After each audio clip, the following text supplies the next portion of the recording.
இல்லை சார், ஏன் வெளியே வந்தீங்க நீங்கள்? ஏன் வெளியே வந்தேன்னா சார், நாங்கள் வந்து ஒரு ஒரு 7-8 படம் 10 படம் 15 படம் காதலுக்கு மரியாதை, துள்ளாத மனம் துள்ளும், இந்த படம் வரைக்கும் தான் நான் இருந்தேன். குறிப்பிட்ட காலத்துக்கு அப்புறம் என்னால் அவரோட விஜய் சார் கூட நேரடி தொடர்பில் தான் நான் இருந்தேன். விஜய் உடைய சிசி சாருக்கு எனக்கு சரியாக அவருடைய இதுக்கு எனக்கு செட் ஆகலை. என்னை வந்து ஒரு வளர்ச்சி அடைகிற வரைக்கும் என்னை வச்சுக்கிட்டு வளர்ச்சி ஆனதுக்கப்புறம் என்னை வந்து டிஸ்கரேஜ் பண்ணாங்க நிறையா.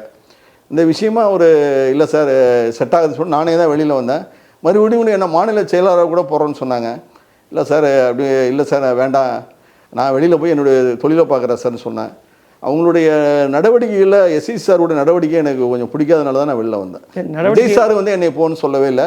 விஜய் சார் கேட்டாங்க அன்றைக்கி, நீங்கள் ஏன் போகிறீங்கண்ணா, அப்பா சொல்லுவார் அப்படி இப்படின்னு சொல்லிட்டு சொன்னாங்க. ஆனால் என்னுடைய சூழ்நிலைகள் அப்போ சரியில்லாதனால நான் வெளில வந்துட்டேன். அப்போ இல்லை நடவடிக்கைகள் பிடிக்கலன்னு சொன்னீங்களா, என்ன மாதிரி நடவடிக்கைகள் தெரிஞ்சுக்கலாமா சார்? என்ன மாதிரி நடவடிக்கைலாம் நாங்கள் வந்து ரசிகமன்றம் வச்சுருக்கும்போது விஜயராமன்றதை அப்போ வந்து சத்யநாராயணன் தான் ஃபேமஸ் ரஜினி சாருக்கு. அப்போ விஜயராமன்றது ஒரு பெரிய பேராக இருக்கும். அந்த போஸ்ட் ரசிகமன்றம் திறக்க போகிறது, ஒரு கல்யாணத்துக்கு போகிறது நான் தான் போவேன். ஒரு மாநில தலைவங்கிற மூலம் நான் போவேன். அந்த மாநில தலைவர்னு போகும்போது அவர் ஏன் உன் பேரை இவ்வளோ பெருசாக போடுறாங்க அப்படின்னு சொல்லி அவர் கேட்பாங்க. எஸ்சிசி கேட்பாங்க. அந்த அம்மாவும் சோபாவும் என்னை கேட்பாங்க, இல்லைம்மா ரசிகமன்றம் ஓப்பன் பண்ணுறதுக்கு நான் போகிறதுனால என் பேர் போட்டிருக்காங்கம்மா, விஜய் சார் தானம்மா எனக்கு தலைவர், அவரை மீறி நான் என்னம்மா பண்ண முடியும் அப்படின்னு சொல்லுவேன்.